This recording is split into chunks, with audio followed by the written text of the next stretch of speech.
Chers frères et sœurs, dans les Seigneurs, nous sommes là dans notre troisième partie de notre émission de prière et d'intercession.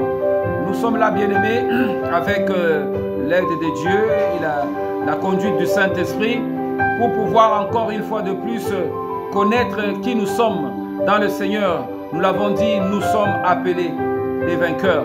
Nous sommes des vainqueurs, bien-aimés, non parce que nous avons beaucoup d'argent. Nous sommes des vainqueurs non seulement parce que nous avons beaucoup de maisons, non. Spirituellement, nous sommes des vainqueurs parce que le diable n'a plus l'emprise sur nous. Et là, le diable n'a plus l'autorité sur notre vie. Voilà pourquoi nous sommes appelés des vainqueurs. Bien-aimés, nous avons compris les catégories que Jésus appelle les vainqueurs. La première catégorie, nous l'avons dit, des vainqueurs, ce sont ceux-là, bien-aimés, qui ne connaîtront pas la souffrance de la seconde mort. Parce que Dieu va transformer leur corps mortel en un corps immortel. Cela, bien-aimés, vont arriver parce que c'est des gens qui nous vont passer de la mort à la vie. Ils vont revêtir un corps glorieux. Bien-aimés, ça, c'est ce qu'on appelle les vainqueurs. Et la deuxième catégorie des vainqueurs, ce sont ceux-là qui accomplissent l'œuvre de Dieu. Et lorsqu'ils accomplissent l'œuvre de Dieu, Dieu maintenant leur donne la puissance, donne la puissance et l'autorité sur les nations, afin de pouvoir les paître avec une verge de fer, comme on brise l'argile. Et la troisième catégorie des vainqueurs, ce sont ceux-là, bien-aimés, que Dieu donne ou les habits blancs, et que leur nom ne sera jamais effacé dans le livre de vie. Et ce sont ceux-là que Christ présentera vers son Père. Nous allons maintenant voir la quatrième catégorie des vainqueurs, bien-aimés. Le vainqueur, bien-aimé, tient ferme et persévère à l'heure de la tentation ou de l'épreuve. La troisième catégorie des vainqueurs, ce sont des personnes qui tiennent ferme. Les personnes qui tiennent ferme et persévèrent à l'heure de la tentation et de l'épreuve. L'histoire nous renseigne Job, qui a persévéré, bien-aimé, qui a connu beaucoup de problèmes et de difficultés, qui a connu la perte de beaucoup de choses. Il a perdu sa femme, sa famille, ses enfants, il a perdu ses biens. Mais cette personne n'a pas offensé Dieu. Cette personne a persévéré jusqu'au bout. C'est cette quatrième catégorie, bien-aimée, que la Bible nous instruit dans Apocalypse chapitre 3 au verset 10. La parole de Dieu dit ceci: parce que tu as gardé la parole de la persévérance en moi, je te garderai aussi à l'heure de la tentation qui va venir sur le monde entier pour éprouver les habitants de la terre. Je répète, bien-aimé, parce que tu as gardé la parole de la persévérance en moi, je te garderai aussi à l'heure de la tentation qui va venir sur le monde entier pour éprouver les habitants de la terre. Parce que tu as gardé la parole. Ici, c'est le principe de la réciprocité. C'est un principe, bien-aimé, que Dieu manifeste. Lorsque tu crois en Dieu, tu obéis à la parole du Seigneur, bien-aimé, c'est que ton obéissance, Dieu va te rendre le reflet de ton obéissance. Lorsque tu pratiques les œuvres de libéralité, les œuvres de justice, tu accomplis, tu fais de bien, tes œuvres vont te retourner. Dieu va te rendre même au centuple. C'est ce qu'on appelle la réciprocité. C'est que le royaume des cieux, c'est un monde dans lequel lorsque tu investis, tout ce que tu investis ne se perd. Ça se multiplie ou ça s'ajoute et ça te revient. Vous comprenez, bien-aimé? Voilà pourquoi il y a des gens qui ont été surpris de voir comment Dieu les a bénis. Lorsqu'ils étaient en difficulté, les autres étaient en difficulté, ils les ont assistés. Et lorsque eux aussi se sont trouvés en difficulté, il y a une main qui est sortie quelque part qui est leur venu en aide. Comprenez, bien-aimés? Pourquoi? C'est les bienfaits, les œuvres que nous accomplissons nous reviennent. La parole nous parle ici dans Apocalypse 3, 10, 11. Plutôt Apocalypse 3, 5. Que le vainqueur tient ferme et persévère à l'heure de la tentation. Lorsque nous tenons ferme la parole de Dieu, nous restons fermes dans le moment difficile. Nous ne lâchons pas et nous abandonnons pas au moment de la tentation, au moment des épreuves. Bien-aimés, c'est ce que la parole de Dieu nous dit ceci. Il dit que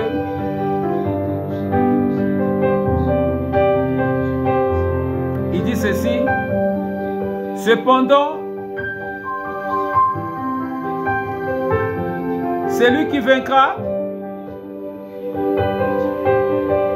non, c'est pas ça.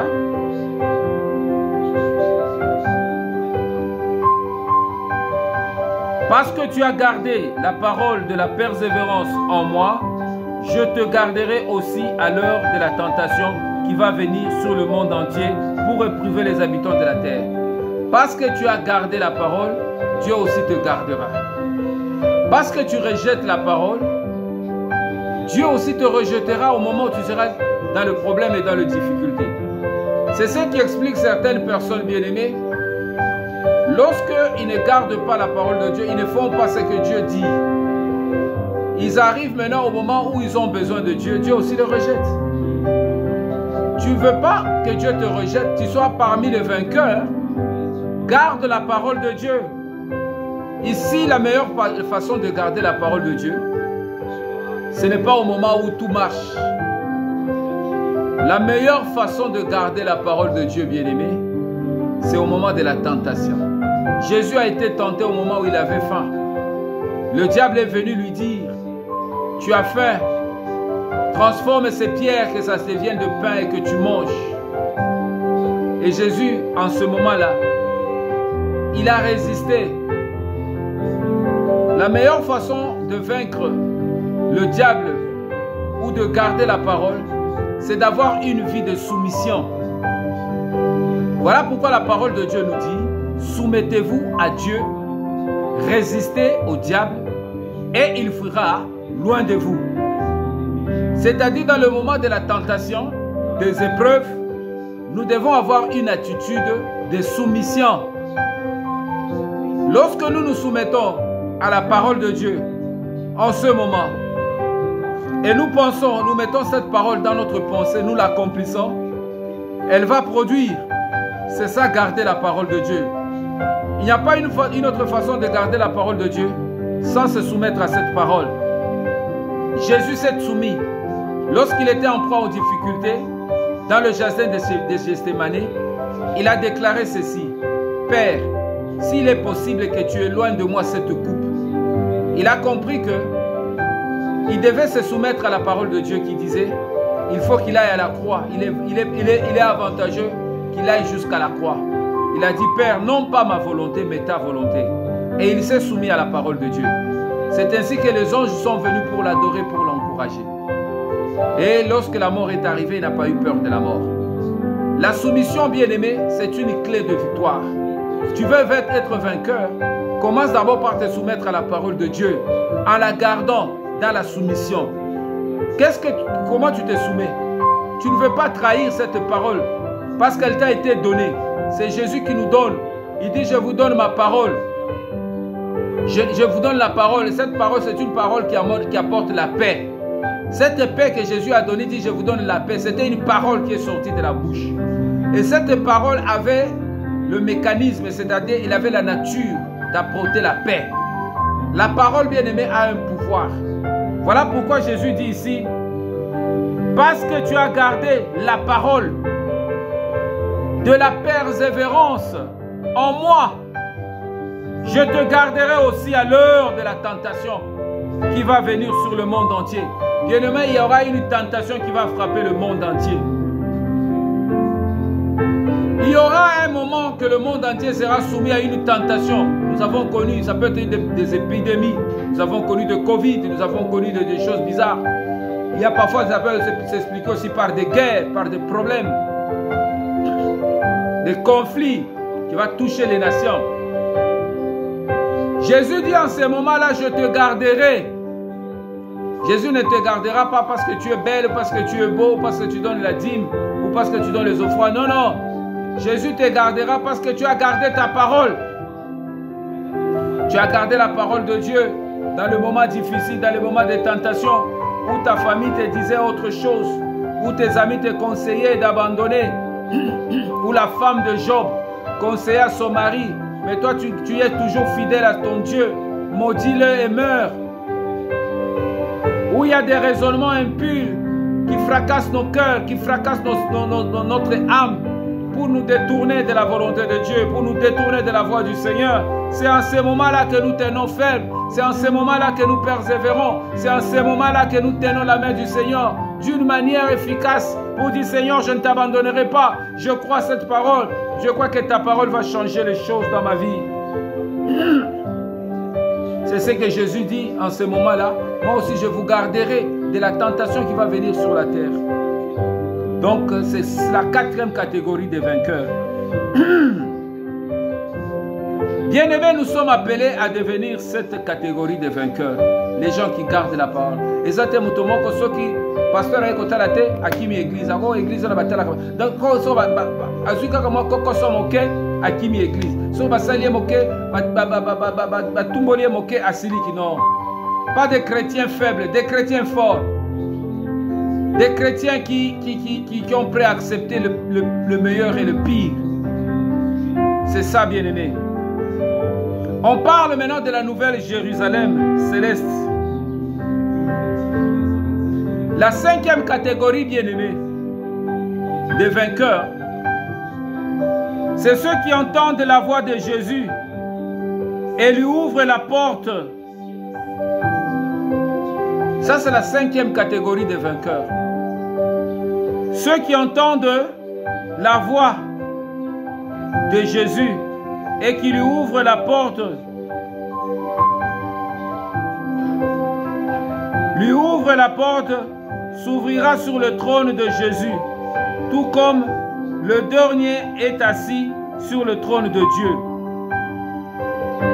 Dans Apocalypse chapitre 3 verset 20, nous lisons la parole de Dieu, bien-aimé. La parole de Dieu dit ceci. Voici, je me tiens à la porte et je frappe. Je me tiens à la porte et je frappe. Si quelqu'un entend ma voix et ouvre la porte, j'entrerai chez lui.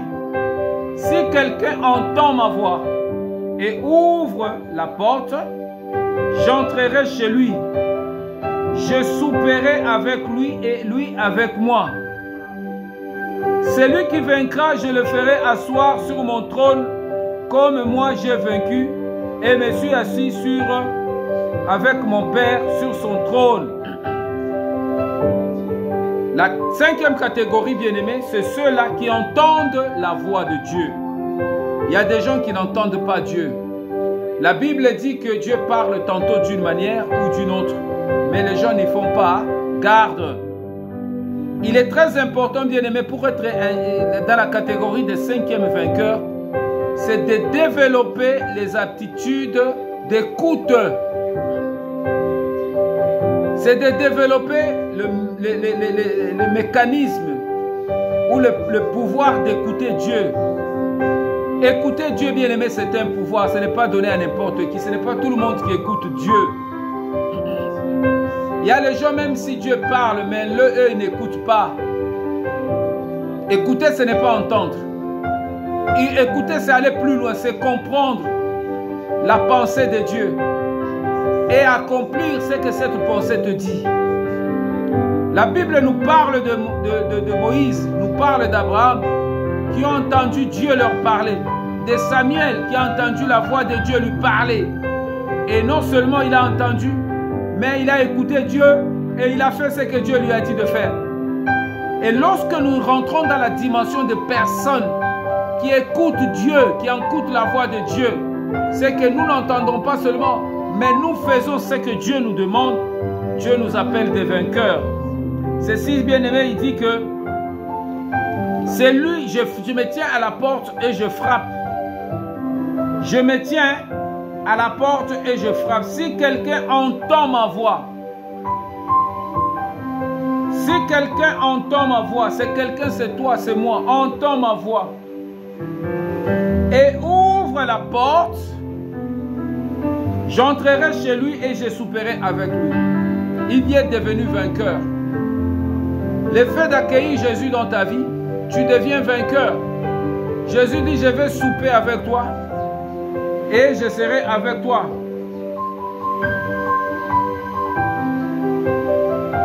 Donc ici c'est la fête. Souper avec Jésus, manger avec Jésus, c'est une fête. C'est ce qu'on appelle la noce. Il est important, bien aimé, d'être les enfants de Dieu qui écoutent.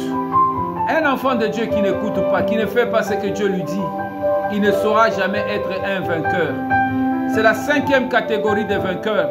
Nous, bien-aimés, nous partageons ce que le Seigneur nous dit. Nous partageons la pensée de Dieu. C'est à nous, c'est à vous, bien-aimés, et à moi-même aussi de m'écouter. Parce qu'il arrive que je suive mes propres émissions et je m'écoute.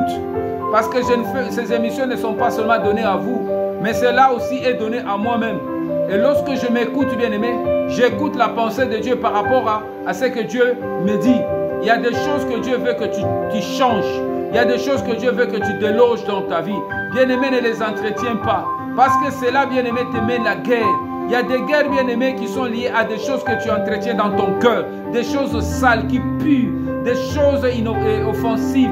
Des choses qui détruisent, même, bien-aimé, ton cœur, tes sentiments. C'est là, bien-aimé, tu dois écouter la voix de Dieu.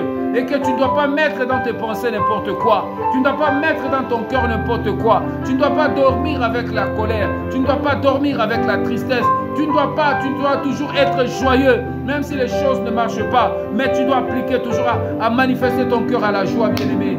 Tu dois manifester ton cœur à la joie, sois joyeux. Car le temps que nous vivons, c'est le temps de la réjouissance. Nous devons nous réjouir, bien-aimés, de ce que nous sommes des vainqueurs. Nous sommes des vainqueurs, bien-aimés. Nous ne sommes pas des losers. Veuillez t'encourager, bien-aimé, à rester dans cette catégorie. Choisis une catégorie, bien-aimé, dans laquelle tu vas y travailler. Choisis une catégorie de vainqueurs. Tu peux être toujours, même dans les 5 catégories de vainqueurs. Bien-aimé, que Dieu te bénisse. Nous allons prier. Seigneur, je te loue et je te rends grâce de ce que nous sommes les vainqueurs. Nous sommes la race des élus. Les vainqueurs, bien-aimés, nous ne sommes pas des losers. Merci, Seigneur, pour la victoire que tu nous donnes en ce moment sur le monde des ténèbres, sur le péché, sur tout esprit qui n'honore pas ton nom. Je te loue, mon Père, je te rends grâce de la puissance que tu manifestes en ce temps, ô Éternel, parce que tu nous as rachetés à un grand prix. Je te bénis, ô Éternel, notre Dieu, de ce que tu nous donnes l'esprit de tenir ferme. L'esprit de tenir ferme et de persévérer, Père éternel, à l'heure de la tentation. Donne à mon frère et à ma soeur, éternel, notre Dieu, la force de tenir ferme, c'est notre Dieu. Car tu as dit, résistez au diable et il fuira loin de vous. Seigneur, donne-nous la force de résister, de résister contre le malin, de résister contre les esprits impurs, de résister contre l'impudicité, de résister contre toutes sortes de bavures, c'est notre Dieu, qui nous tente jour et nuit. Seigneur, je prie que tu donnes à mon frère et à ma soeur, c'est notre Dieu, le cœur des résistances. Donne-nous le cœur, Seigneur, de tenir ferme ta parole, ô Seigneur Jésus. Donne-nous un cœur ferme, un cœur persévérant, de persévérer dans ta parole, dans le nom puissant de Jésus. Dans le nom puissant de Jésus, dans le nom puissant de Jésus. Seigneur, donne-nous la force de persévérer, même si les choses marchent négativement, que nous ayons le réflexe de persévérer, de persévérer dans ta parole, dans ton amour. Ô Éternel, notre Dieu, donne à ma soeur le cœur de persévérer, de garder ta parole, de tenir ferme ta parole. C'est très important, c'est notre Dieu. Il est très important de tenir ferme ta parole, de ne pas lâcher ta parole à cause de la pression de ce monde, à cause des tentations de ce monde, de ne pas lâcher ta parole, mais de la tenir ferme dans le nom puissant de Jésus. Seigneur, nous voulons être ces vainqueurs, ô Éternel, qui entend la voix de Jésus et qui lui ouvre la porte.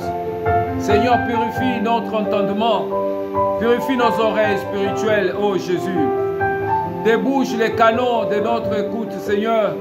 Débouche-le, Père éternel, pour que nous ayons les oreilles ouvertes, capables d'entendre ta voix, ô Jésus. Lorsque tu parles comme tu as parlé à Abraham, quitte ton pays, quitte ta nation, quitte ta patrie, et va dans le pays que je te montrais. Seigneur, il est parti.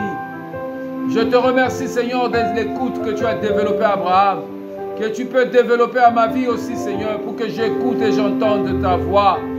J'entende ta voix me parler dans le reflet de ma vie, dans le reflet de mon cœur, dans le reflet de mes sentiments, ô Jésus. Seigneur, je prie pour que tu m'ouvres les oreilles, que j'entende ta voix. Ouvre à mon frère, ouvre à nos dirigeants, Seigneur. Ouvre à ceux qui sont assis dans la position de dignité, qu'ils entendent ta voix, qu'ils entendent ta voix. Ouvre les oreilles des enfants, Seigneur, qui sont devenus indociles, qui n'écoutent plus leur père, qui n'écoutent plus le conseil. Seigneur, ouvre les oreilles de ceux qui atteignent, c'est notre Dieu.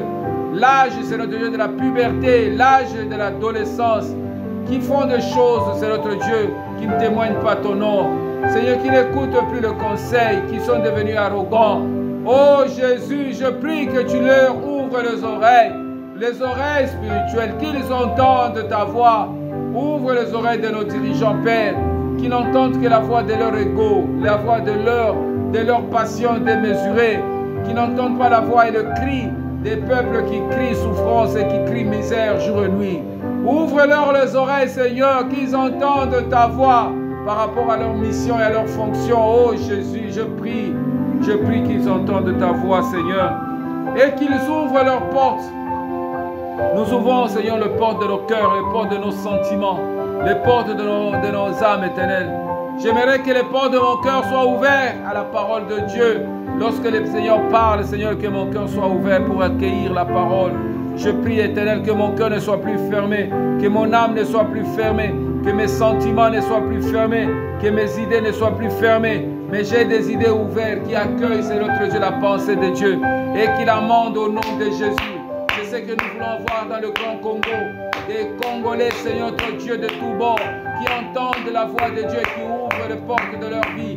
Éternel, pour recevoir, c'est notre Dieu, la joie que le Seigneur apporte de souper avec lui et lui avec nous, Seigneur. C'est ici, Père éternel, le témoignage de ton nom. Merci pour cette pensée que tu nous apportes, pour que nous comprenions que nous sommes les vainqueurs. Nous ne sommes pas les losers, nous sommes des personnes qui doivent appeler à vaincre. Quel que soit le temps, le lieu ou les circonstances, nous sommes les vainqueurs. Que Dieu vous bénisse, bien-aimés.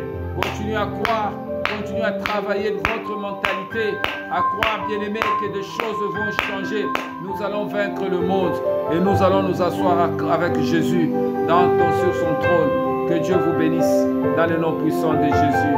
Nous disons Amen. Et à la prochaine.